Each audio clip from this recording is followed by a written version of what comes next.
Hello दोस्तों, स्वागत करता हूं आप सभी को आपके अपने इस यूट्यूब चैनल में। तो इस वीडियो में दोस्तों आज हम लोग क्लास 12 के फिजिक्स का 70 इम्पोर्टेंट क्वेश्चन करेंगे। 70 इम्पोर्टेंट क्वेश्चन, सारा क्वेश्चन वीवीआई क्वेश्चन है। और दोस्तों इसमें से बहुत सारे क्वेश्चन है जो आपके बोर्ड एग्जाम में पूछा गया है। ठीक है, तो चलिए इस वीडियो को शुरू करते हैं। हमको इस वीडियो को अंत तक देखना है और जितना भी प्रश्न बताएंगे आपको अच्छे तरीके से एक बार जरूर याद कर लेना है। ठीक है, तो चलिए वीडियो को शुरू करते हैं। देखिए पहला प्रश्न क्या है, हवा में एप्सिलॉन आर का मान कितना होता है। चलिए आप सभी को बताते रहना है। देखिए हवा में एप्सिलॉन आर का मान 1 होता है, आपको याद होगा 1 होता है। ठीक है, निम्नलिखित में से कौन सा संबंध सही है। देखिए निम्नलिखित में से कौन सा संबंध सही है, तो ई बराबर F/Q बिल्कुल सही उत्तर हो जाएगा आपका। ऑप्शन नंबर बिल्कुल ए नंबर हो जाएगा। यह सारे क्वेश्चन हम आपको एक बार करवाए हुए हैं, उम्मीद करते हैं आपको सारे क्वेश्चन जरूर याद होगा। ठीक है, एक एकांकी चालक के लिए निम्न में से कौन सा अनुपात अचर रहता है। ये भी क्वेश्चन आपके बोर्ड एग्जाम में पूछा गया है। तो कुल आवेश बट्टे विभव बिल्कुल सही होगा। ठीक है, किसी आवेशित खोखले गोलाकार चालक के भीतर विद्युतीय तीव्रता का मान जो होता है वह शून्य होता है। कितना होता है, 0 होता है, यानी शून्य होता है। चलिए अगला प्रश्न देखते हैं। क्या एक आवेशित चालक का क्षेत्र आवेश घनत्व सिग्मा है। कितना है, सिग्मा है। इसके पास विद्युत क्षेत्र का मान बताना है। तो विद्युत क्षेत्र का मान सिग्मा बटे एप्सिलॉन नॉट होगा। So option number B correct answer होगा। देखिए कैपिटल आर त्रिज्या की पृथ्वी की धारिता हो जाएगा। बताइएगा कैपिटल आर त्रिज्या की पृथ्वी की विद्युत धारिता क्या होगी। इसको अगर याद रखेगा तो न्यूमेरिकल भी एक आध वो पूछ देता है, तो 4 पाई एप्सिलॉन नॉट आर हो जाएगा। ऑप्शन नंबर बिल्कुल बी सही उत्तर हो जाएगा। चलिए क्या है, किसी सूक्ष्म विद्युत द्विध्रुव के मध्य बिंदु से बहुत दूर यानी आर दूरी पर विद्युत विभव समानुपाती होता है, वह 1/r² के धातु का प्रावैद्युतांक होता है। धातु का प्रावैद्युतांक होता है वह अनंत होता है। कितना होता है, अनंत, इन्फिनिटिव अनंत होता है। ठीक है, अनंत होता है, इन्फिनाइट अनंत। चलिए +10 माइक्रोकूलम एवं -10 माइक्रोकूलम के दो बिंदु आवेश वायु पर परस्पर 40 सेंटीमीटर की दूरी में रखें। निकाय की स्थितिज ऊर्जा आर का मान इतना रखिएगा, स्थितिज ऊर्जा कितना हो जाएगा आपको बताना है। तो सिंपल है, आपका आंसर जो भी सी लगा रहे हैं आप लोग -2.25 जूल आ जाएगा। इसका आंसर ऑप्शन नंबर सी। आवेशित संधारित्र पर संग्राहक पट्टिका, ठीक है, और संगणक पट्टिका के आवेशों का योग होता है। कितना होता है योग आपको बताना है। चलिए बिल्कुल जो भी ए नंबर लगाएं, शून्य दिए हैं, बिल्कुल सही उत्तर हो जाएगा, शून्य होता है। चलिए अगला है। और देखिए वीडियो अच्छा लगे तो आप लोग वीडियो को लाइक कर दीजिएगा। ठीक है, और चैनल को सब्सक्राइब कर लीजिएगा। जो नया स्टूडेंट होंगे, नया विद्यार्थी होंगे, चैनल को सब्सक्राइब कर लीजिएगा, क्योंकि इस तरह का वीडियो आपको इसी चैनल पर मिलेगा। ठीक है, तो 1 एम्पियर बराबर होता है, देखिए 1 एम्पियर बराबर होता है 1 कूलम बट्टे सेकेंड, 1 सेकेंड। ठीक है, अब देखिए किसी चालक के संवाहक वेग VD दिया है तथा आरोपित विद्युत क्षेत्र को ई से सूचित किया है। बीच का संबंध आपको बताना है। तो बीच का जो संबंध होगा ना, तो यह VD समानुपाती ई हो जाएगा। सो ऑप्शन नंबर बिल्कुल बी नंबर सही उत्तर होगा। देखिए अगला प्रश्न क्या है, किसी बंद परिपथ के किसी लूप के विभिन्न बिंदुओं के बीच के विभवांतर का बीजगणितीय बीजीय योग क्या होगा। यानी बीजीय इसका या ब्रैकेट में दिया है, प्रतिरोध और सेलों को शामिल करते हुए। ठीक है, इन दोनों को शामिल करते हुए बीज गणितीय योग क्या हो जाएगा। चलिए जो भी ए लगा रहे हैं, शून्य से अधिक होता है तो बिल्कुल सही हो जाएगा। स्थिर विभवांतर पर किसी विद्युत परिपथ का प्रतिरोध आधा कर दिया जाता है तो उत्पन्न ऊष्मा क्या हो जाएगा। उत्पन्न ऊष्मा जो होगा दुगुनी हो जाएगा। क्या हो जाएगा, द्विगुनी, बिल्कुल सही उत्तर हो जाएगा, दोगुनी हो जाएगा। विशिष्ट प्रतिरोध या प्रतिरोधकता का मात्रक जो होता है, ऐसा मात्रक ओम मीटर हो जाएगा। ठीक है, ओम मीटर हो जाएगा विशिष्ट प्रतिरोध, या पूछेगा प्रतिरोधकता का मात्रक। सो ऑप्शन नंबर बिल्कुल ए सही उत्तर हो जाएगा, ओम मीटर हो जाएगा। चलिए अगला प्रश्न देखिए क्या है, तांबा का कार्य फलन होता है।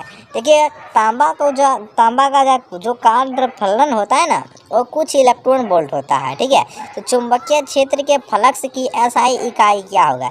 चुंबकीय क्षेत्र के फ्लक्स का SI इकाई क्या हो जाएगा। तो इसका SI इकाई टेस्ला हो जाएगा। ठीक है, टेस्ला लिखा हुआ है, आपको अच्छा से थोड़ा नहीं दिखेगा, आप लोग ध्यान कंप्रोमाइज़ कर लीजिएगा। हम आपको बोलते हैं, ध्यान से सुनने की कोशिश कीजिएगा। ठीक है, क्या है, लॉरेंज बल की दिशा ज्ञात करने का नियम है। बताइएगा लॉरेंज बल की दिशा ज्ञात करने का वह नियम कौन है। देखिए फ्लेमिंग के बाएं हाथ का नियम, बिल्कुल सही उत्तर हो जाएगा फ्लेमिंग के बाएं हाथ का नियम। चलिए अगला है, चुंबकीय क्षेत्र में गतिमान कण पर अपवर्तित रहता है। चुंबकीय क्षेत्र में गतिमान कण पर अपवर्ती कौन रहता है। बताइएगा 4 ऑप्शन में से कौन हो जाएगा। चाल और गतिज ऊर्जा दोनों है ना, यह अपवर्तित रहता है। गैल्वेनोमीटर को में शंट का उपयोग किया जाता है। गैल्वेनोमीटर में शंट का उपयोग किया जाता है। तो 4 ऑप्शन में से आपको एक ऑप्शन बताना है। बिल्कुल जो भी बिल्कुल सी जो लगा रहे बिल्कुल सही उत्तर हो जाएगा, उच्च धारा से उसकी सुरक्षा के लिए।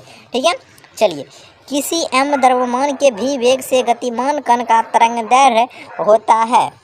तो तरंगदैर्घ्य आपका हो जाएगा लैम्डा बराबर h/mv हो जाएगा। सो ऑप्शन नंबर बी सही उत्तर होगा। निम्नलिखित में से किन पदार्थों की प्रवृत्ति बाह्य क्षेत्र से मजबूत चुंबकीय क्षेत्र से कमजोर चुंबकीय क्षेत्र की ओर जाने की होती है। तो यह आपका है प्रतिचुंबकीय पदार्थ में। सो ऑप्शन नंबर बिल्कुल ए नंबर सही उत्तर होगा। विद्युत चुंबक नरम लोहे के बनाए जाते हैं क्योंकि नरम लोहा रखती है। नरम लोहा के पास क्या कैसा गुण रहता है जो चुंबक को विद्युत चुंबक नरम लोहे के बनाए जाते हैं। ठीक है, सो जो भी ऑप्शन नंबर क्या लगा रहे हैं, बी लगा रहे हैं, बिल्कुल सही हो जाएगा। अधिक चुंबकीय प्रवृत्ति तथा अधिक धारणशीलता है इसके पास। ठीक है, सो ऑप्शन नंबर बी हो जाएगा। देखिए चुंबकीय प्रेरण का ऐसा मात्रक क्या होता है। चुंबकीय प्रेरण का जो ऐसा मात्रक होता है वह टेस्ला होता है। ठीक है, क्यूरी ताप के ऊपर लौह चुंबकीय पदार्थ हो जाते हैं। बताइएगा बिल्कुल अनुचुंबकीय हो जाते हैं। ठीक है, ऑप्शन नंबर बिल्कुल ये सही होगा। विद्युत चुंबकीय प्रेरण की घटना के आविष्कारक कौन थे। इसके आविष्कारक थे आपका फैराडे साहब जी। Option number B. देखिए 1/L/W की इकाई क्या हो जाएगा। बताइएगा 1/L/W की इकाई क्या हो जाएगा। तो बिल्कुल जो भी ऑप्शन नंबर क्या लगा रहे हैं बिल्कुल सही उत्तर हो जाएगा। जो भी ऑप्शन नंबर डी लगा रहे हैं किसी की नहीं है, किसी की इकाई नहीं है, जो भी डी लगा रहे हैं बिल्कुल सही उत्तर होगा। ठीक है, देखिए अब अगला प्रश्न क्या है। LCR श्रेणी क्रम परिपथ में यानी ओमेगा कोणीय आवृत्ति का एक AC स्रोत से जुड़ा है। धारा शिखर मान का महत्तम होगा यदि ओमेगा बराबर क्या होगा। बताइएगा। चलिए बिल्कुल जो भी नंबर सी लगा रहे हैं, जो सी नंबर लगा रहे हैं बिल्कुल सही हो जाएगा। ओमेगा बराबर हो जाएगा 1/√LC हो जाएगा। ऑप्शन नंबर सी सही उत्तर होगा। ठीक है, एक प्रत्यावर्ती धारा का समीकरण I बराबर दिया गया है। धारा का वर्ग माध्य मूल मान तथा आवृत्ति मान दोनों पूछा है। बताइएगा आवृत्ति हर्ट्ज में, आवृत्ति का चूँकि मात्रक होता है हर्ट्ज, तो हर्ट्ज हो जाएगा ये वाला।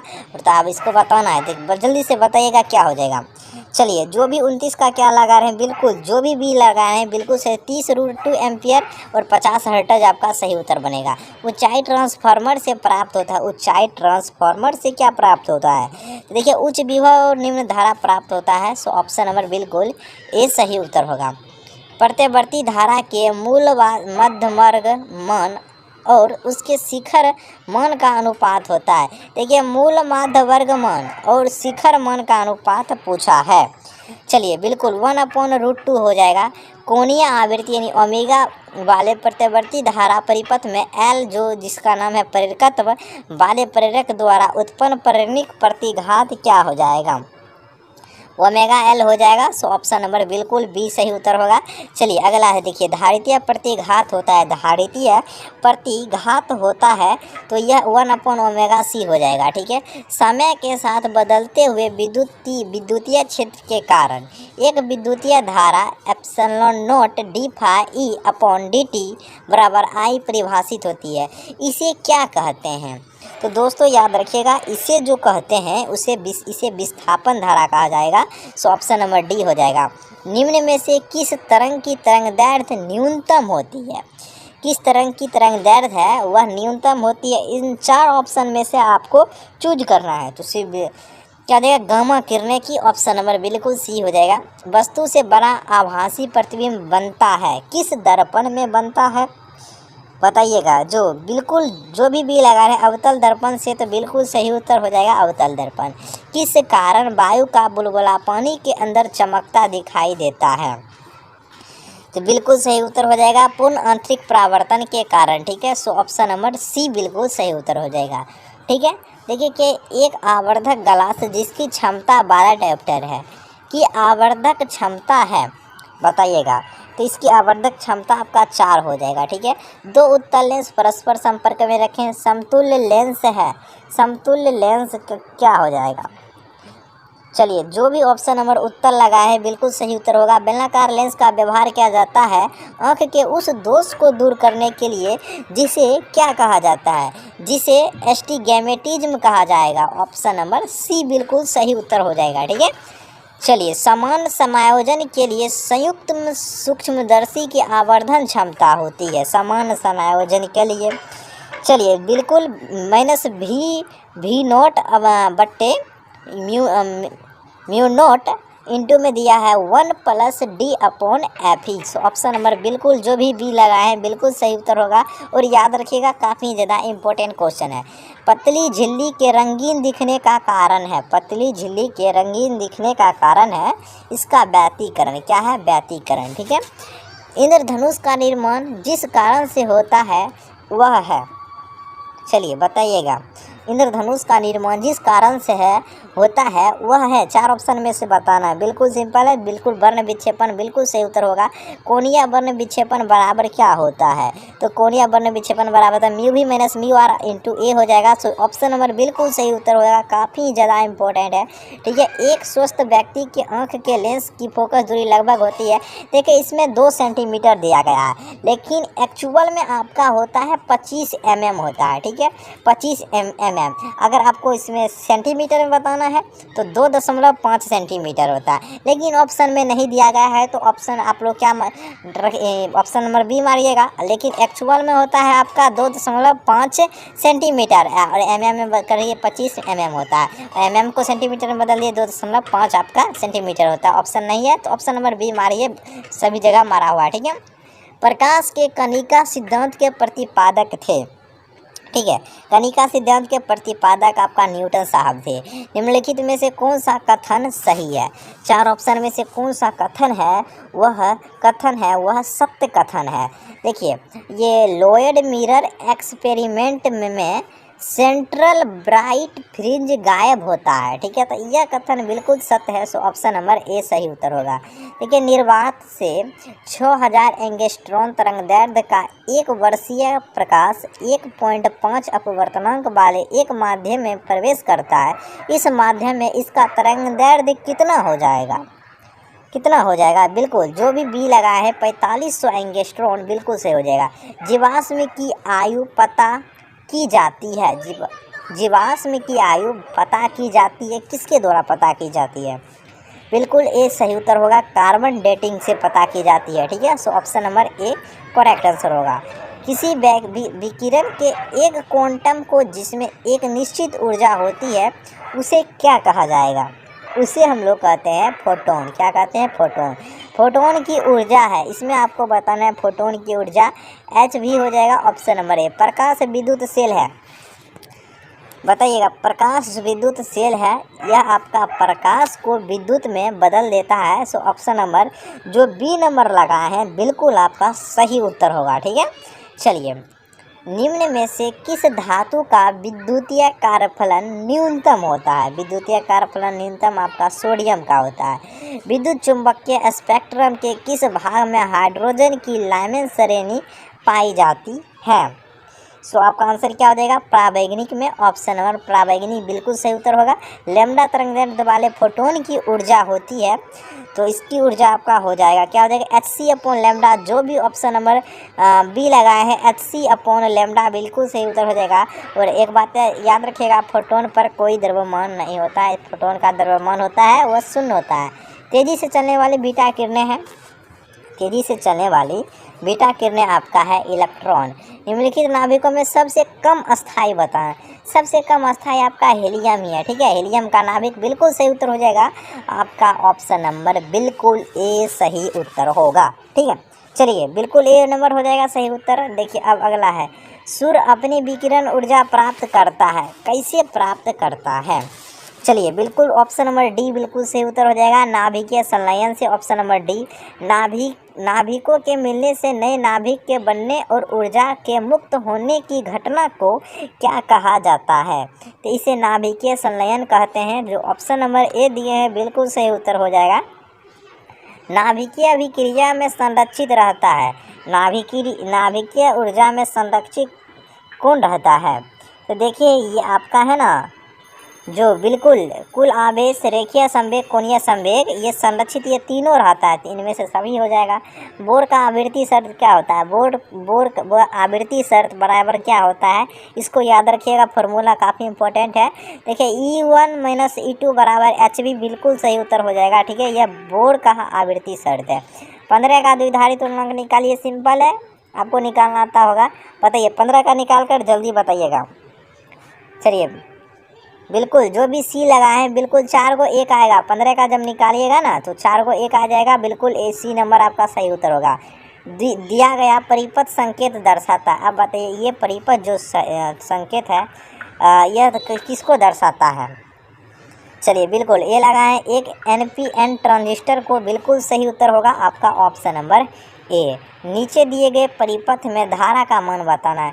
इसमें ये परिपथ में आपको धारा का मान बताना है। तो 10 स्क्वायर A हो जाएगा, यानी 100 एम्पियर आपका इसमें धारा का मान प्राप्त होगा।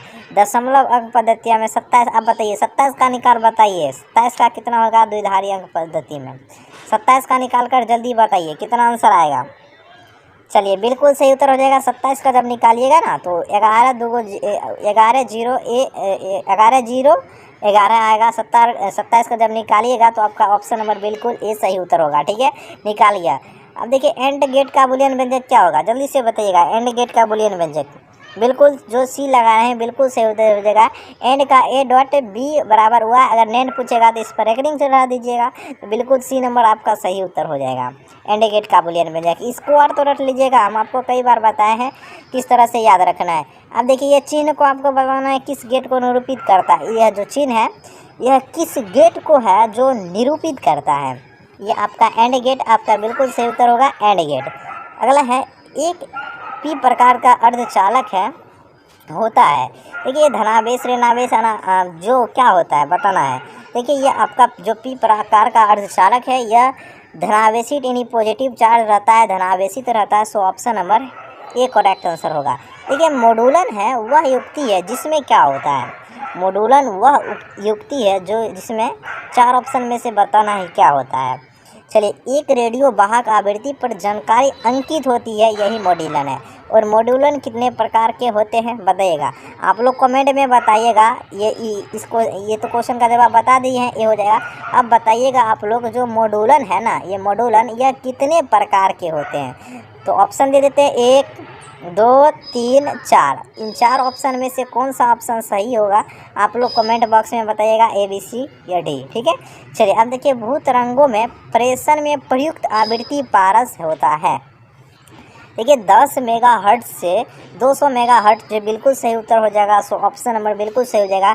10 मेगाहर्ट्ज से 200 मेगाहर्ट्ज ऑप्शन नंबर बिल्कुल सही आपका उत्तर होगा। ठीक है, वीडियो कैसा लगा कमेंट बॉक्स में बताइएगा। यहाँ तक जो भी वीडियो देखे हैं, वीडियो देखने के लिए बहुत बहुत दिल से धन्यवाद। ठीक है, तो चलिए आज के लिए इतना ही, फिर मिलते हैं एक नए वीडियो के साथ।